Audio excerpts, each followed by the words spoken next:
Hola, hola a todos, bienvenidos a esto que es Radio Chat. ¿Cómo estás, Kim? ¿Cómo estás, Vikingo? Gracias a todos los que escuchan ahora en vivo por Twitter y gracias a todos los que están escuchando por YouTube o por Twitch en cualquiera de las plataformas que repitamos este programa. También se está sumando Leo que en un ratito va a estar hablando con nosotros y vamos a esperar a nuestro invitado. Mientras tanto, nada, los vuelvo a saludar, muchachos. Hola, Kim, hola, Sam. Hola, muy buenas noches, ¿cómo están todos? Hola Juli, Buenas hola noches. Leo, te habilito el micrófono, así comentamos con vos esta primera parte que siempre se trata de noticias, en donde vamos a ir tratando los distintos temas que fueron pasando durante el día o durante la semana también, porque estamos como ahí, por caer al fin de semana, si no es que ya entrando. Y uno de los temas que nos preocupa es ver la cantidad de multinacionales que se están yendo del país. Uno de los temas que fue hasta hace minutos tendencia, que si alguien no entendía qué lo que era el tema de Pantene, el grupo peruano Alicorp se sumó a la lista de las empresas internacionales que dejan nuestro mercado, el mercado argentino. Esta compañía de consumo masivo anunció que se iba del país tras la venta de su filial local, encabezado por lo que sería una empresa enorme que sería Plusbel, Zorro y Quebón, que son los que terminaron comprando y yéndose. Las compañías se están yendo en estos últimos años, ya son más de 2 decenas, y bueno, están desinvirtiendo en nuestro país, así que bueno, es uno de los grandes temas del día, sobre todo. Otro de los temas que fue polémico, porque estamos hablando del bolsillo y de la subvención también de nuestros jubilados. Ayer se habló y se tocó en uno de los temas en donde dijeron que no iba a haber default, que en Argentina estaba bien, que el dólar no era tanta la diferencia que había entre uno y el otro, por lo menos en lo que llevaban de gobierno. Se adelantó que la directora de ANSES dijo, Fernanda Raberta, que iba a haber un bono para fin de año de lo que sería los jubilados. Así que ayer se dijo que no por parte de la vocera presidencial en esto que les decía, que no había default y qué más. Bueno, hoy se dijo que sí, que va a haber un bono a los jubilados, ese es uno de los temas. El segundo de los temas que me tocó a mí presentarles, y ahora lo presento a mi amigo Sam con algo un poquito bizarro que estuvo pasando de manera internacional, ¿no es cierto? Sí, hace unos días el canal estatal venezolano publicó el primer episodio de una serie animada que se llama Super Bigote, que si quieren vamos a escuchar, que dura un minutito. A ver. ¡Estúpidos burros! ¡No pueden tumbarlo! ¡Es un simple chofer de autobús! Pero, milord, todo lo hemos intentado. Trampas, mentiras. Fraude. Firma Kimball. La vea. Pero nada, no vemos luz. ¡Ah! ¡Luz! ¡Dispara!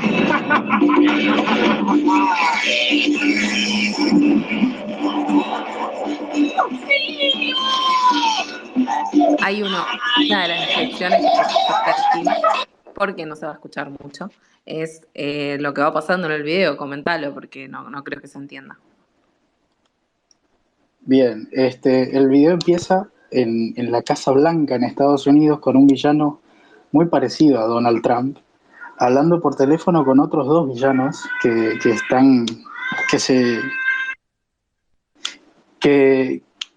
se caracterizan a los opositores de Maduro, Julio Borges y Henry Ramos Alump, Sí. y planean en conjunto un ataque a Venezuela, donde con un dron dejan a todo Venezuela sin luz. Esto Bien, haciendo alusión al mega apagón que ocurrió en 2019, que dejó sin electricidad a todo el país durante 3 días. sí, Entonces aparece el superhéroe que se llama Super Bigote, que es impresionantemente parecido a Maduro, con una mano de hierro y destruye el dron salvando a Venezuela.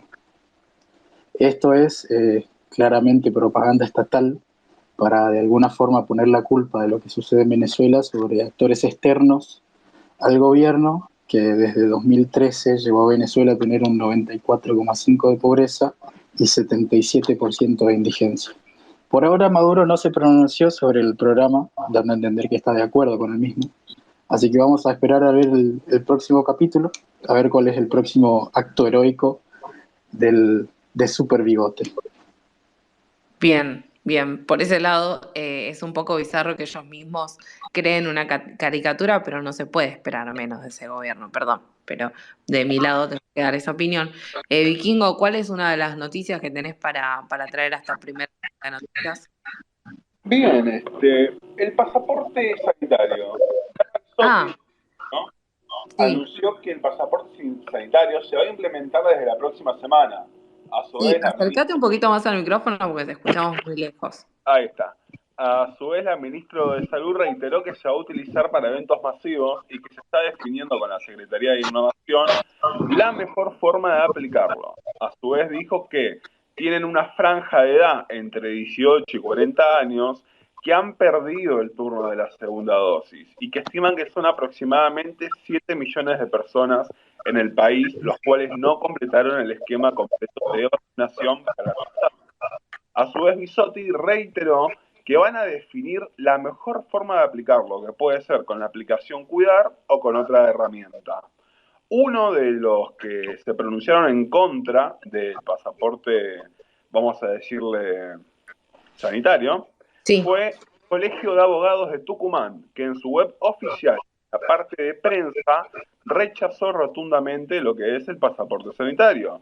Y entre sus argumentos establecen los artículos 18, 28, 19, 29, 33 y 75 inciso 22 de la Constitución Nacional, los artículos 17, 51, 52, 56, 58, 59 y 1757 del Código sí. Civil Comercial, el Código Penal en sus articulados 149 bis y 284, y para finalizar, el Colegio de Tucumán establece las normativas 27.491, 27.573 y 26.529 como argumentación en contra de este pasaporte sanitario. Bien, bien. Es importante que hay un respaldo legal a partir de este reclamo que hicieron desde el Colegio de Abogados de Tucumán y no es algo que simplemente se dijo sí o no, bueno, va en contra de las leyes. Igualmente hay que destacar que todo lo que pasó durante esta pandemia, que todavía se supone estamos atravesando, y las cuarentenas, la larga cuarentena que existió en la Argentina, también tenía que ver con muchísimas restricciones que iban en contra de lo que decía la mismísima Constitución.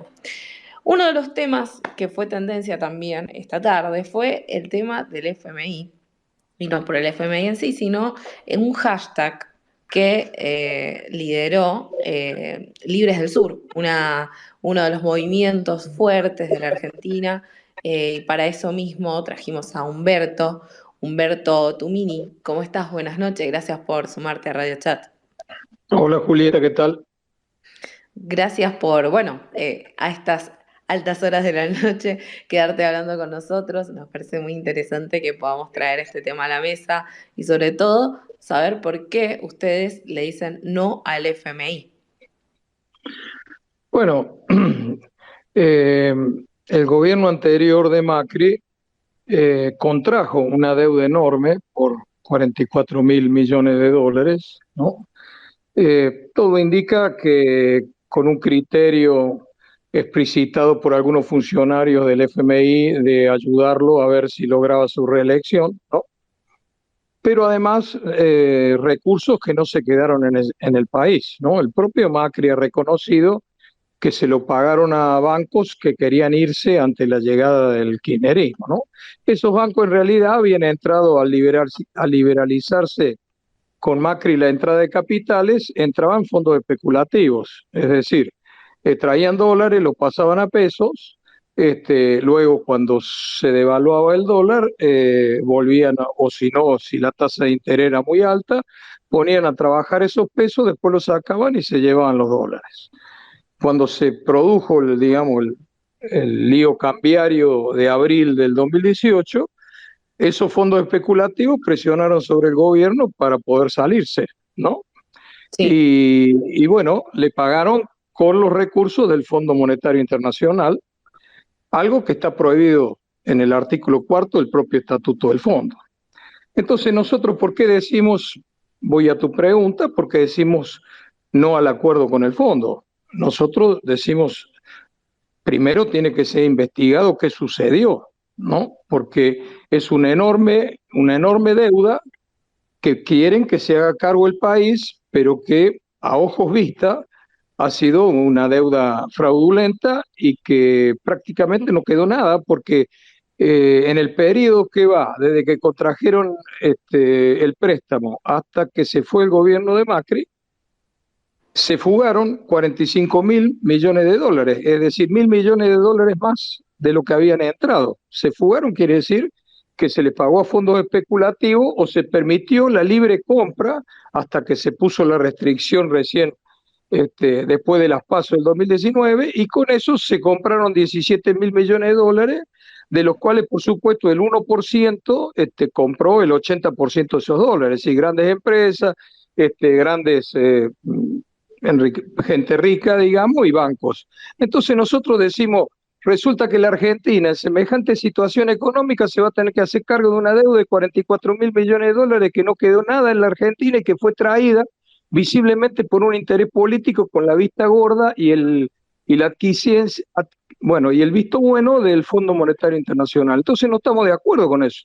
bien. Creemos que sería muy grave para el país aceptar eso, creemos que se debe investigar, primero se debe investigar, ¿no es cierto? Y después discutir qué sucedió con esa deuda y qué hay que pagar y qué no hay que pagar. Entonces decimos, bueno, no tiene que haber un acuerdo con el fondo. Ese es Eh, nuestro posicionamiento. Bien, bien, Humberto. El tema es que el gobierno, al parecer, tiene muchísimo apuro por cerrar cualquier tipo de acuerdo con el FMI antes de que finalice el año. O sea, tiene meses, hasta el mismo presidente, del día de las elecciones, dijo que iba a presentar un plan plurianual al Congreso 3 días después, que todavía no se presenta para poder formalizar este acuerdo y para poder reestructurar la deuda. O sea que el gobierno nacional quiere sí o sí cerrar un acuerdo con el FMI, porque también hay muchísimas declaraciones por parte de su directora y gerenta general, Cristalina Georgieva, no me sale el apellido. Georgieva, Sí, Georgieva. esta señora lo que hace también es presionar mucho para que se lleven adelante los acuerdos. En un artículo publicado en el mismo blog del FMI, alertó que si no se hacían estos acuerdos, si no se llegaban a pagar las deudas, o por lo menos planear pagar las deudas, se iban a realizar diversos colapsos económicos en varios países que son prestadores del G20, que bueno, que no están acordando con reestructuraciones de deuda.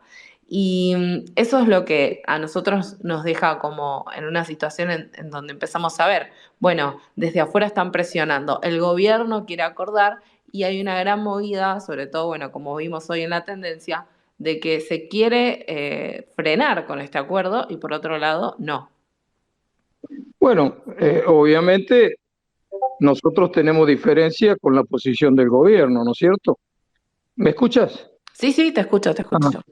tenemos diferencia con las posiciones, por lo menos que viene expresando el gobierno. En algunas cosas la dibuja de otra manera, dice que solamente van a acordar si no se frena el crecimiento, lo cual, bueno, eso es para la galería. Los acuerdos con el Fondo Monetario Internacional de facilidades extendidas, que es esto que está buscando la Argentina, es decir, un pago, una facilidad extendida de 10 años, siempre vienen con condicionamientos de parte del fondo que significan freno de la actividad económica. Entonces, en realidad eso que dijo Mansur de que nosotros queremos que no nos frene el crecimiento es para la galería.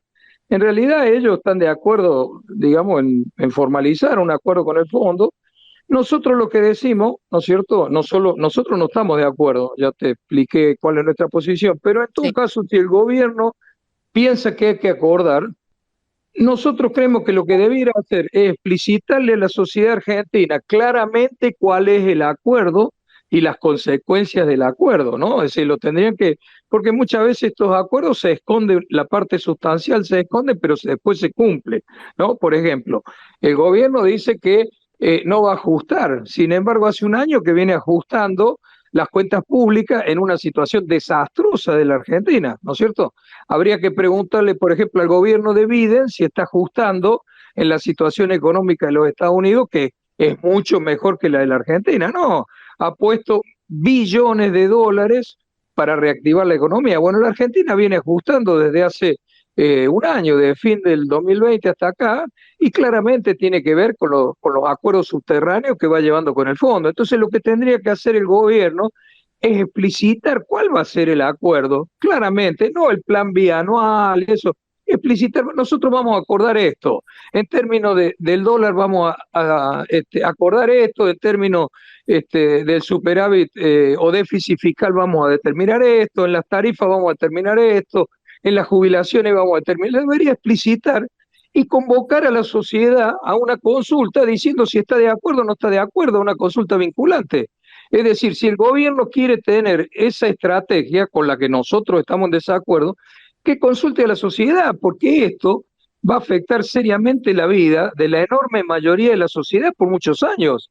Entonces, sería lo correcto que la sociedad se explicite. Y bueno, si la sociedad le da la razón al gobierno, ¿no es cierto? Después que el gobierno explique claramente qué acuerdo quiere hacer, bueno, que lo haga. Y si la sociedad le dice, no, muchachos, este acuerdo no corresponde, acá no se puede acordar esto porque esto sería una catástrofe para la Argentina, que no haga el acuerdo.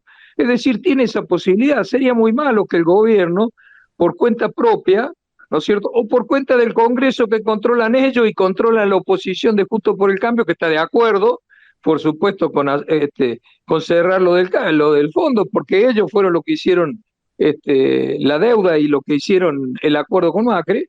Sería muy malo que ellos decidieran lo que va a suceder para el conjunto de los argentinos sin consultar a los argentinos. Sería, la verdad que sería lamentable, digamos, más a este gobierno que dijo, yo recuerdo después que perdieron las PASO, dijo, nosotros vamos a escuchar a la sociedad argentina. Bueno, tendría que pedirle opinión y escucharla.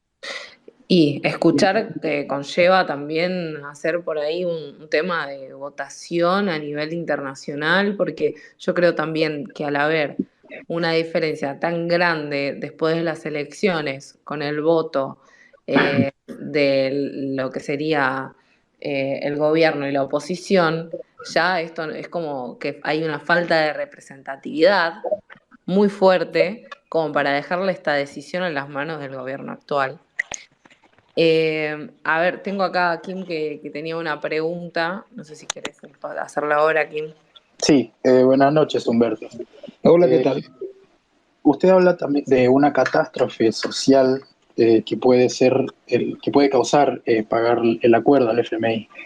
Pero poniéndolo en otra perspectiva, no pagarle al FMI significaría que los bonos soberanos serían calificados internacionalmente como bonos basura y se imposibilitaría el ingreso al mercado crediticio internacional a futuro.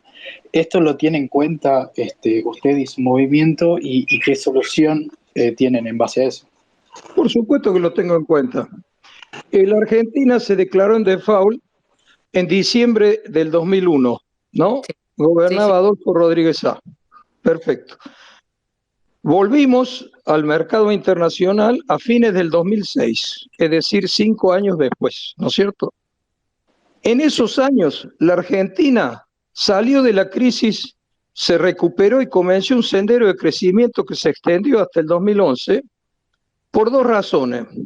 La primera, por la suba, del precio internacional de los granos, particularmente de la soja, como se sabe. La segunda, porque no pagamos deuda desde el año 2001 hasta finales del año 2006.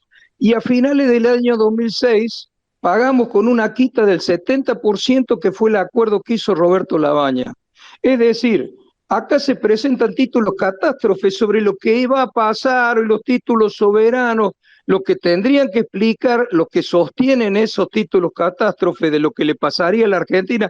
Argentina que no tiene crédito internacional hace rato, por supuesto, y no tuvo crédito internacional, por ejemplo, los últimos 4 años de Cristina Kirchner, etcétera, y que ahora, si tuviera que pedir crédito internacional, tendría que pedirlo al 20%, porque tiene 1.800 puntos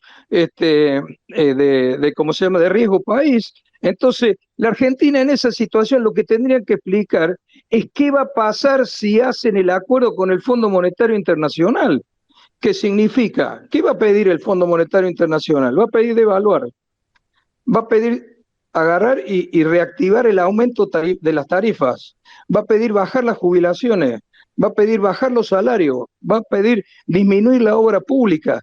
¿Qué va a pasar con una economía como la Argentina, que tiene un 40 y pico % de la sociedad por debajo de la pobreza, el 10% de la indigencia, 50% de la sociedad que trabaja en negro, 10% de desocupados, 50% de inflación? ¿Qué va a pasar con esta sociedad si ese es el acuerdo que se hace con el Fondo Monetario Internacional? Esa es la pregunta, no si vamos a tener los problemas con los bonos soberanos, porque la experiencia que hicimos en el 2001 no indica que la Argentina se cayó del mapa, al contrario, se sacó la losa de la deuda externa, la losa que introdujo Cavallo, entre otros, con un acuerdo con el Fondo Monetario Internacional, y pudo empezar un sendero de crecimiento. Entonces, yo, la verdad, claro que tengo respuesta. Vos me preguntás, claro que tengo respuesta. Nosotros no somos irresponsables ni fundamentalistas, somos gente seria, pero somos gente seria en todo sentido, no desde el punto de vista de los intereses de los sectores financieros y los sectores más concentrados. Estamos mirando qué sucede con la sociedad argentina.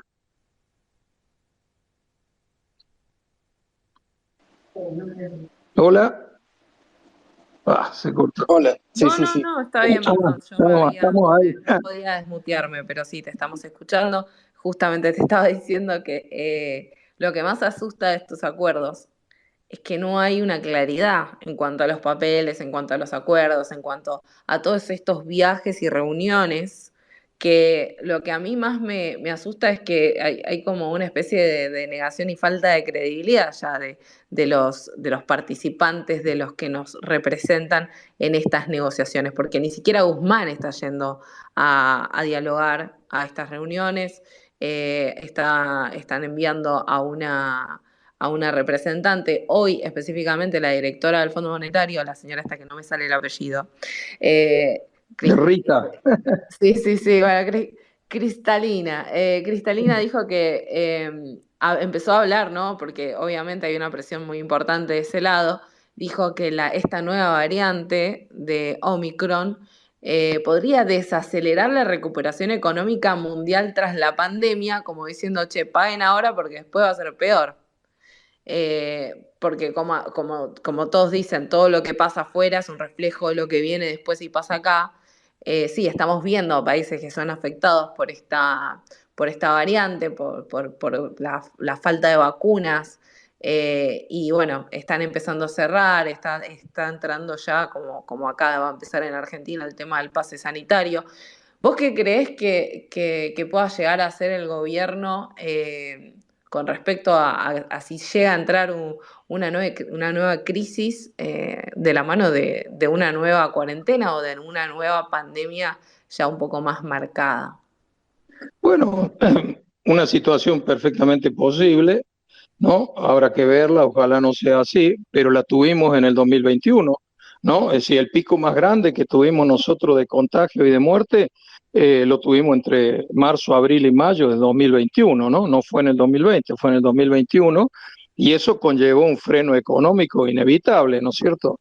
Bueno, es muy difícil, y el Fondo Monetario advierte al respecto, que si se vuelve a haber una situación de crecimiento de los contagios por esta nueva cepa o por distintas razones, que no haya un freno de la economía mundial y por lo tanto un freno de la economía acá en la Argentina. Bien, si nosotros hemos hecho un acuerdo con el Fondo Monetario Internacional por el cual ajustamos el gasto público, ¿no es cierto? Disminuimos jubilaciones, disminuimos los salarios públicos, disminuimos las ayudas sociales, disminuimos las obras públicas. Y en el medio se viene un freno económico, ¿no es cierto? ¿Qué vamos a hacer? ¿Qué vamos a hacer? ¿Vamos a seguir respetando el acuerdo con el Fondo Monetario Internacional? Bueno, eso hicieron bajo cuerda cuando no le dieron continuidad al IFE en medio de una crisis económica extremadamente profunda en septiembre-octubre del año pasado. En septiembre-octubre del año pasado, la economía argentina estaba lejísimo de haberse recuperado. La economía argentina perdió en el año 2020 el 10% del Producto Bruto Interno, ¿no es cierto? Bueno, en esa situación suspendieron el IFE. Suspendieron el IFE. Es decir, empezaron a tener, en lugar de tener políticas contracíclicas, ¿no? Eso enseña la teoría económica. ¿Qué hacen los países desarrollados cuando la economía entra en crisis y en recesión? Tienen políticas contracíclicas, es decir, promueven la recuperación económica a través del gasto público. Cuando la economía está a full, disminuyen el gasto público para que eso no tenga impacto en la inflación. Bien, ¿qué hizo el gobierno argentino producto de sus negociaciones con el Fondo Monetario Internacional? En el medio de una tremenda crisis, ¿no es cierto?, empezó a rebajar el gasto público. El último trimestre del año pasado, ¿no es cierto?, fue de ajuste fiscal en el medio de un año que la Argentina perdió el 10% de su Producto Bruto Interno, 1 millón de puestos de trabajo.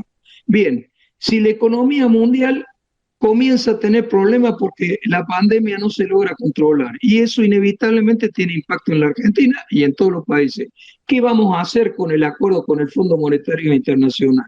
¿Vamos a seguir disminuyendo el gasto público, como va a implicar el acuerdo con el Fondo Monetario Internacional? Esas cosas deberían preguntarse los gobernantes, porque hay luces de alerta y de alarma por todos lados. ¿Qué vamos a hacer en esa situación? ¿Vamos a volver a tener políticas procíclicas en lugar de contracíclicas, como indica la teoría económica? De eso se debieran preocupar los gobernantes. Por eso nosotros decimos que no hay que hacer este acuerdo con el Fondo Monetario. Bueno, yo creo que por un lado que hay que analizar la cintura política que tiene a nivel internacional nuestro país, como para poner ciertos tantos, ¿no? Yo creo que por eso más que nada es el tema de toda esta fachada del plan y de tantos viajes y reuniones. Yo entiendo que es un acuerdo complicado, que hay muchas negociaciones, que hablamos del FMI, no hablamos de un banco cualquiera. Es un poco complicado también el panorama de lo que representa la Argentina y la caída del perfil económico y de inversión. Hoy mismo leíamos más temprano de que hay empresas que se están yendo del país, que están dejando de invertir en nuestro país. ¿Aún así vos crees que podemos llegar a tener algún tipo de fuerza a la hora de negociar? Por supuesto que podemos tener fuerza. La misma fuerza que tuvimos cuando negociamos después de la crisis del 2001. La situación de la Argentina, después en el 2001-2002, era terrible, ¿no es cierto? Entre el año 2000 y el año 2002, la Argentina tuvo una baja casi del 18% de su Producto Bruto Interno. En el año 2002, la pobreza era el 54% y la desocupación arriba del 23%. Esa era la realidad de la Argentina. En esa realidad, la Argentina no salió del default y se sentó a negociar en el año 2004 una quita del 70% en la deuda, sin tener ningún tipo de crédito internacional. Entonces, ¿cómo no vamos a tener fuerza? Depende de la capacidad del gobierno para defender esta nación, ¿no? No es un problema, es decir, de correlaciones, siempre hablan de correlaciones y fuerza, pero en un grado significativo depende de la voluntad política de defender a la nación, ¿no es cierto? Bueno, nosotros tenemos todas las condiciones, pero hay que convocar al pueblo. hay que convocar al pueblo y explicarle al pueblo lo que está pasando y decir, nosotros vamos a resistir. ¿Qué es lo que se hizo en ese entonces? Ahora, si eso no se hace, si va todo por acuerdos de cúpula, ¿no es cierto? Y ¿cómo se llama? Porque están encubriendo que van a negociar el acuerdo con el fondo, con las condiciones que le pone el fondo, ¿no es cierto? Entonces dice, no, si no pagamos al fondo el país se incendia. El país se puede incendiar si el acuerdo con el fondo es lo que aparenta ser. Claro que se puede incendiar. Yo le escuchaba, ¿no?, a una persona que no es de izquierda, Marina Dal Paghetto, del estudio Bain, en el programa de La Nata la semana pasada, y le Sí. preguntaban si ella estaba de acuerdo con devaluar. Y dijo, yo creo que hay que hacer un plan de estabilización, pero cuidado, dice, porque en la situación que está la Argentina, en los niveles de crisis de la Argentina, una devaluación significativa y un aumento de tarifa puede producir un caracazo.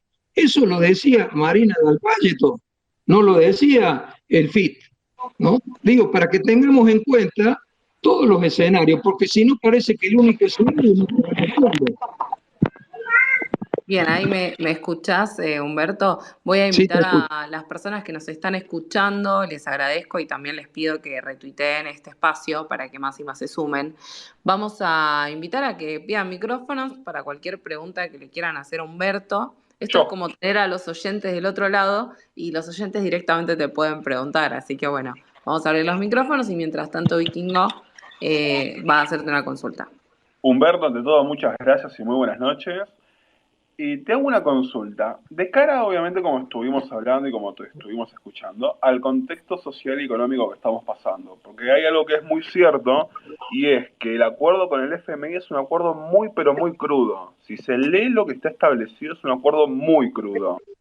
De acuerdo al contexto que estamos viviendo, ¿cuál es el mensaje que le dejarías al gobierno y al oyente? Es decir, ¿cómo es que salimos de esto sin que el pueblo trabajador salga lastimado? Yo creo que el mensaje, en primer lugar, es no hacer un acuerdo con el Fondo Monetario Internacional en estas circunstancias. Los otros días hubo declaraciones de Roberto Labaña, ¿no?, un economista muy serio, que dijo, dicen que hay que ajustar primero y crecer después. En los 70 años que llevamos de acuerdo con el Fondo Monetario Internacional, siempre fracasó esa fórmula, porque si no se puede crecer, inevitablemente después no se paga. Y si dos momentos de la historia económica argentina donde se logró hacer otra cosa. El gobierno de Rogelio Frigerio, el Ministerio de Economía de Rogelio Frigerio con Frondizi inicial y el Ministerio de Economía de él entre Duhalde y Kirchner, ¿no? Dijo, fueron los únicos momentos donde los acuerdos se establecieron sobre la base del crecimiento y de quita de deuda. Cuando después se han puesto planes de estabilización dictados por el Fondo Monetario Internacional, nunca se pudo pagar esa deuda y siempre trajo crisis económica feroz a la Argentina. Eso lo dijo Roberto Labaña. Y es así, hay que estudiar la historia económica de la Argentina, porque nosotros hemos tenido muchos planes de estabilización con el Fondo Monetario Internacional.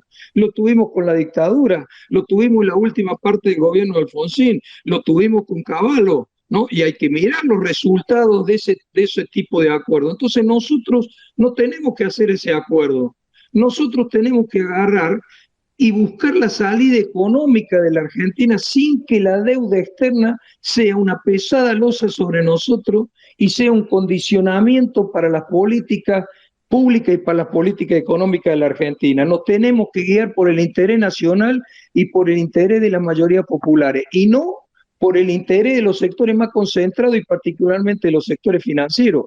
Ese es el mensaje que hay que darle a la sociedad. Ojalá este gobierno lleve adelante ese mensaje, porque muchas veces este gobierno lo ha recitado ese mensaje, pero del dicho al hecho está la experiencia concreta.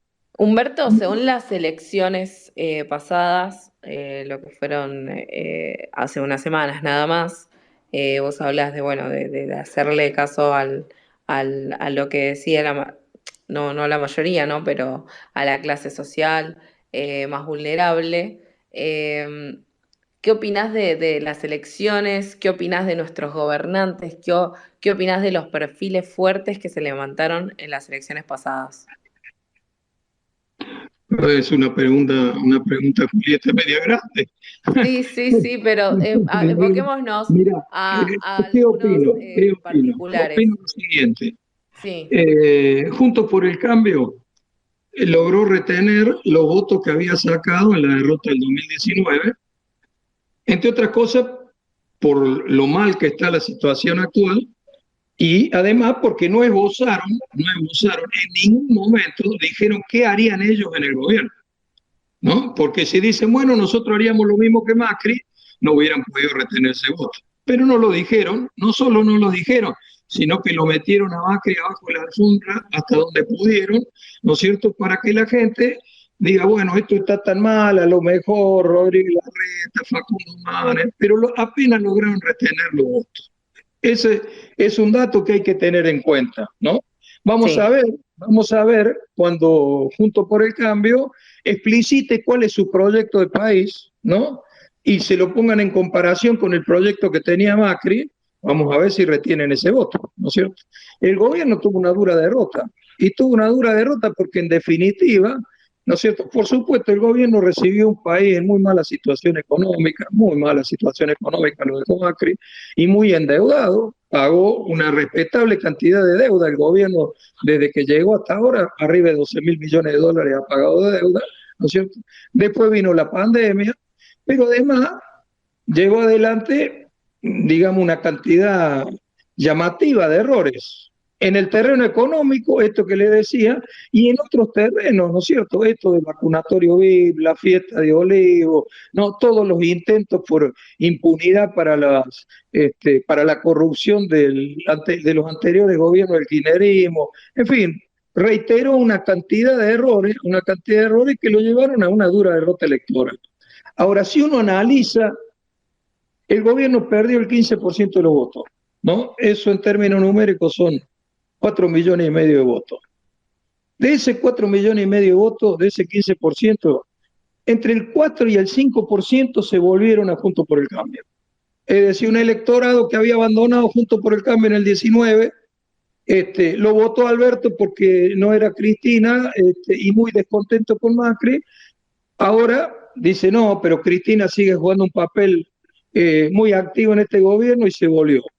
4 o 5%. ¿A dónde fue el otro 10% de los votos que perdió?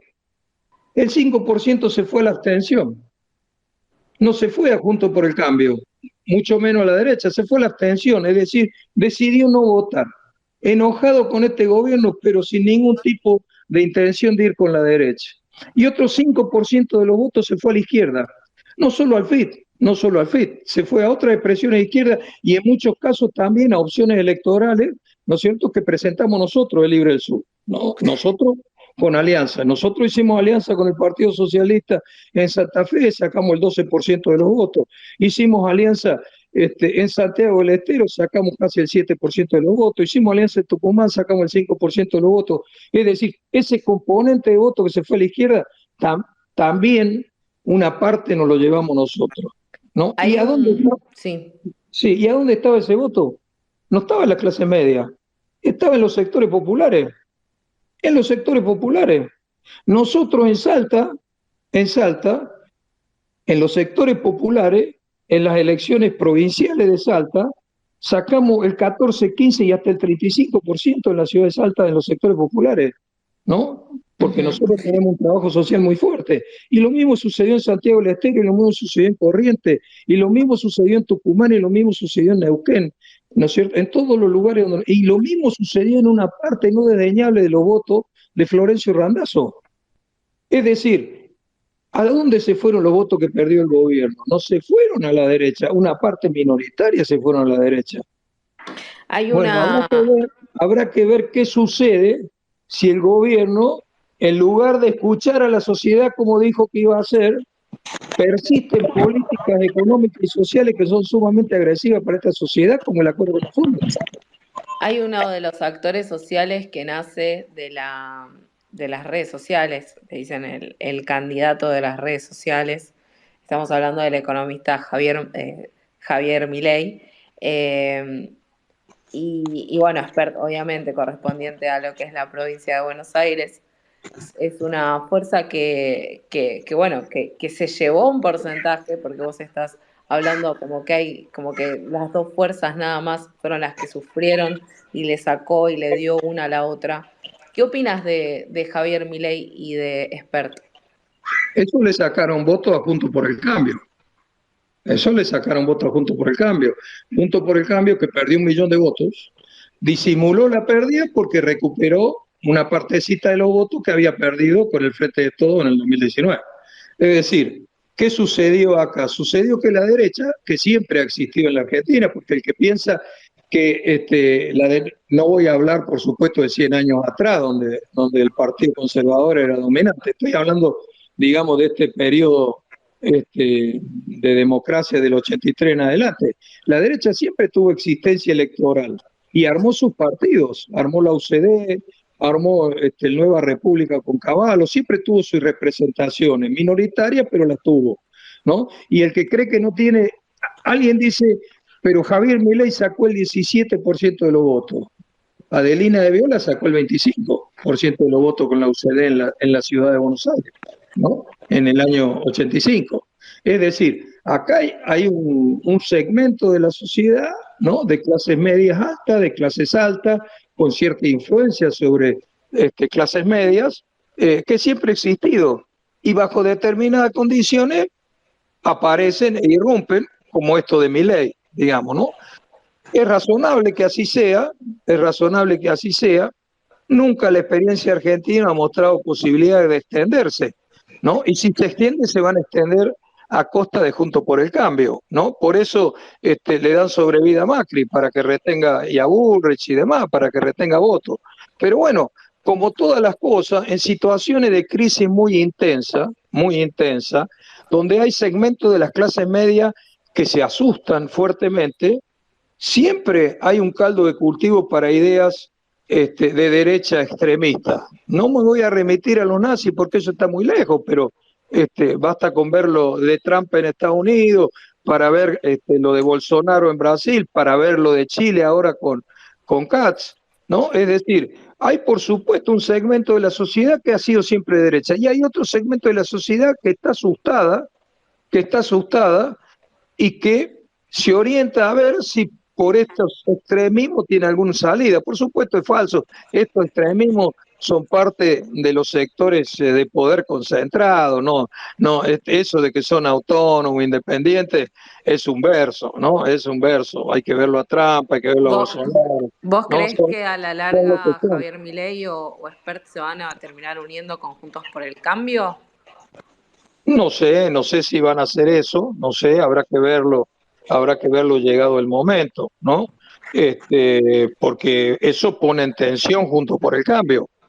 Eso pone en tensión Juntos por el Cambio. Es decir, va a estar de acuerdo Facundo Manes, va a estar de acuerdo Frigerio, va a estar de acuerdo Margarita Stolbizer, van a estar de acuerdo ellos con que se cierre una alianza con una derecha tan recalcitrante, tan agresiva. Lo va a poner en tensión. Entonces yo no estoy tan seguro de que eso sea así. Mi última pregunta, porque estuve haciendo averiguaciones, acá le decimos carpetazo en Twitter. ¿Qué pensás de Cristina y de su figura?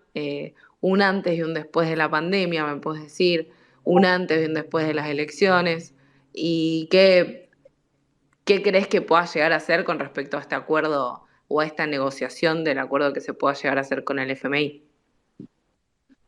Bueno, nosotros hemos sido siempre muy críticos de Cristina, ¿no? Nosotros participamos del gobierno del kirchnerismo hasta el 2008, primer año de Cristina Kirchner, y nos retiramos en desacuerdo con el rumbo que llevaba el gobierno, y hemos sido siempre muy críticos, ¿no? Reconociéndole una gran capacidad para retener fuerza.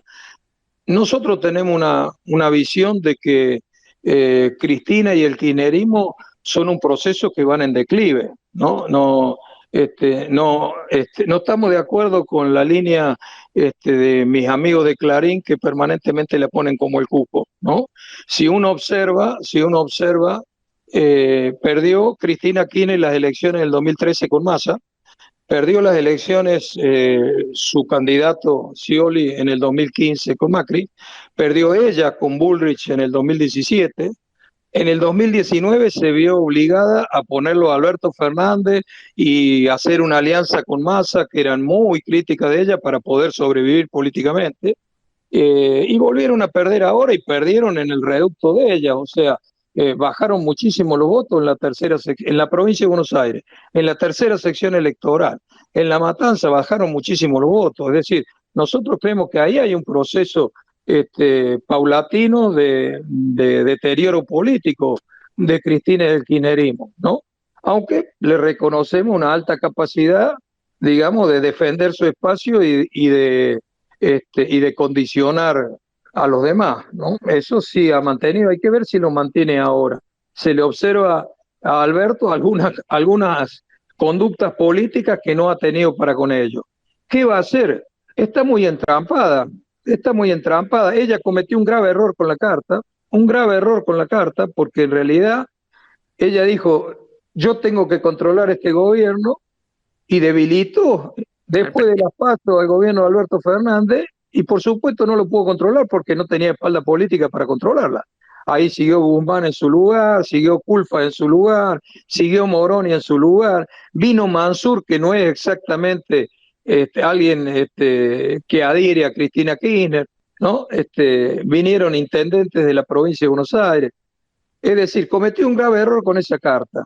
Y ahora está en una situación muy complicada, porque si ella, ¿no es cierto?, tiene la posición que tenemos nosotros, por ejemplo, respecto del fondo, y rompe con el gobierno, en esa ruptura con el gobierno puede estar su propia destrucción, ¿no? El Chacho Álvarez se fue del gobierno de la Rúa, pasó al ostracismo político del cual nunca pudo volver y destruyó su fuerza política, que era el Frepaso.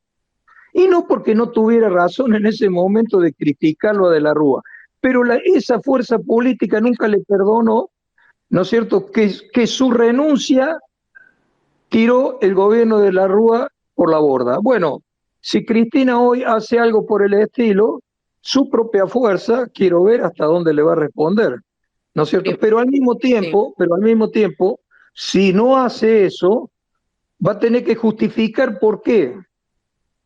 Con las declaraciones que tienen, que parece que vinieran de la Sierra Maestra con Fidel Castro, aceptan un acuerdo con el Fondo Monetario Internacional lesivo para la mayoría popular y para su propio electorado. Está en una situación muy difícil. ¿Qué va a hacer? Le tienen que preguntar a ellos, ¿no? Eso es lo que yo veo desde afuera. Y últimamente la veo muy callada. Y como dicen, el que calla otorga, así que creo que lo está dejando a Alberto y lo está dejando actuar, pero no lo apoya. Y otra de las figuras que se me vino a la cabeza cuando hablabas de este 2001 es que ahora en diciembre se cumplen 20 años, habíamos dicho, chicos, del corralito. Y la gente está muy asustada, está sacando los dólares. Hay muchísimos movimientos bueno, lo típico, ¿no? Siempre asustando con que hay que sacar los dólares del banco. Esta reacción política y social, yo creo que es un reflejo de lo que está pasando en esta dupla de gobierno que nos representa. Así que bueno, no quiero preguntarte, pero... Sí, y alguna operatoria de los sectores más concentrados, ¿no? Los sectores económicamente más concentrados y particularmente el sector financiero, que quieren llevar al gobierno un acuerdo con el fondo de determinadas características.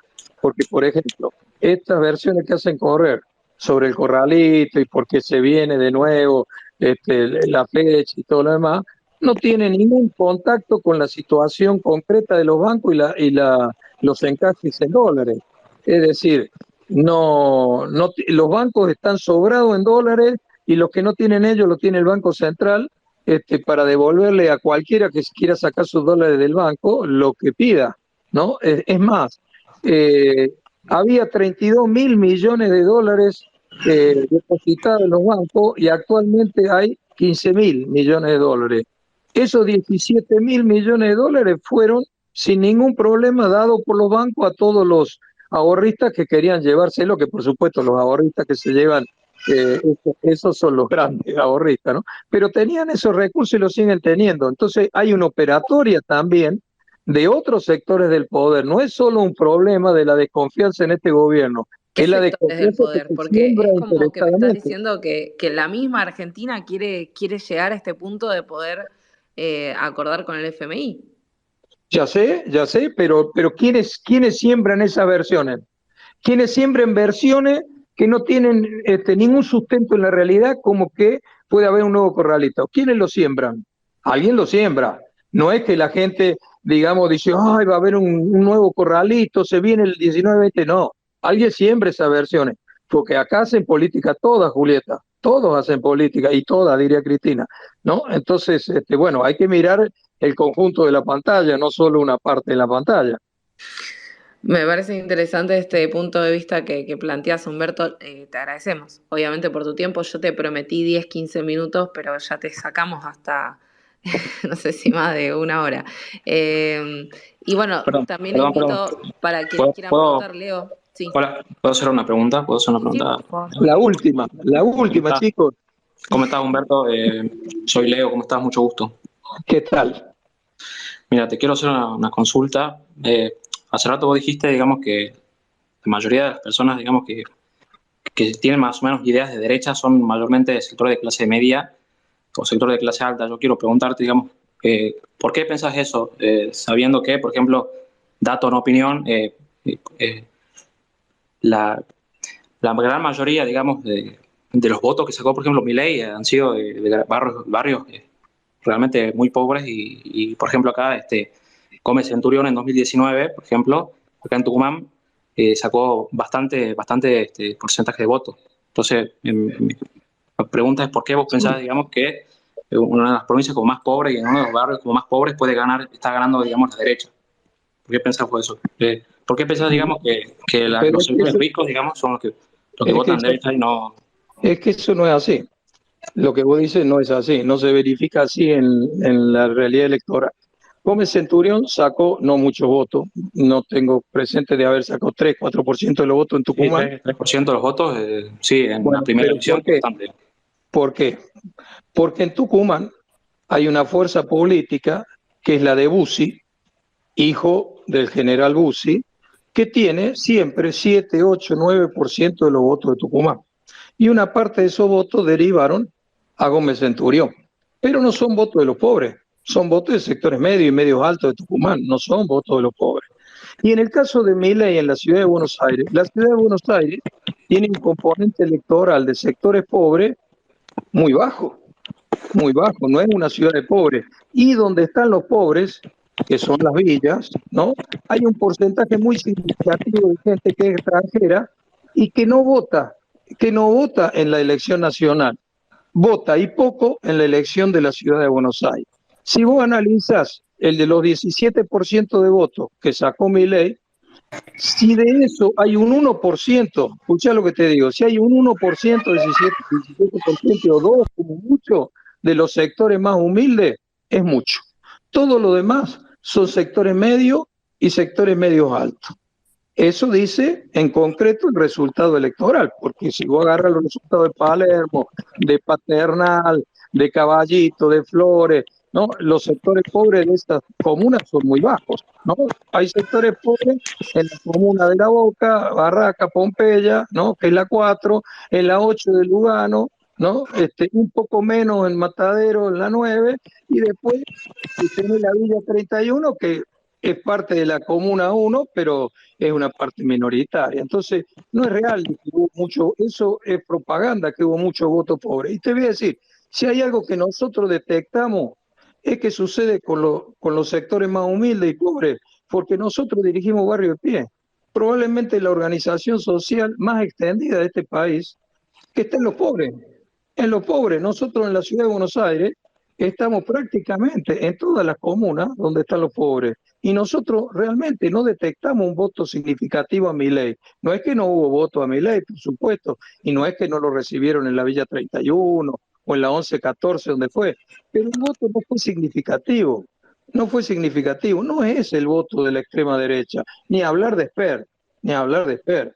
Yo creo que lo que habría que hacer es ser prudentes y esperar al 2023, donde creo que ahí es donde se van a ver las Faltan verdaderas. 2 años complicados, Julieta, Y bueno, pero por supuesto. en el medio esperamos y nos prendemos a las especulaciones porque otra cosa no podemos hacer, Humberto. Yo te tengo que agradecer y te agradezco por haberte quedado un viernes a esta hora con nosotros. La próxima vez, bueno, vamos a tratar de tomarte antes. Y cuando quieras te puedes conectar, cuando nos veas conectados, totalmente invitado a Radio Chat. Bueno, al contrario, 1.000.000 de gracias a ustedes por la deferencia de invitarme y de escucharme. A veces la hago un poco larga, y les agradezco muchísimo, por supuesto, que me hayan invitado, que me hayan escuchado. Y bueno, cuando ustedes quieran, me invitan, a disposición, Julieta. Gracias, Humberto. Si querés salir, yo sé que no sos usuario de Space, podés salir del espacio tranquilamente.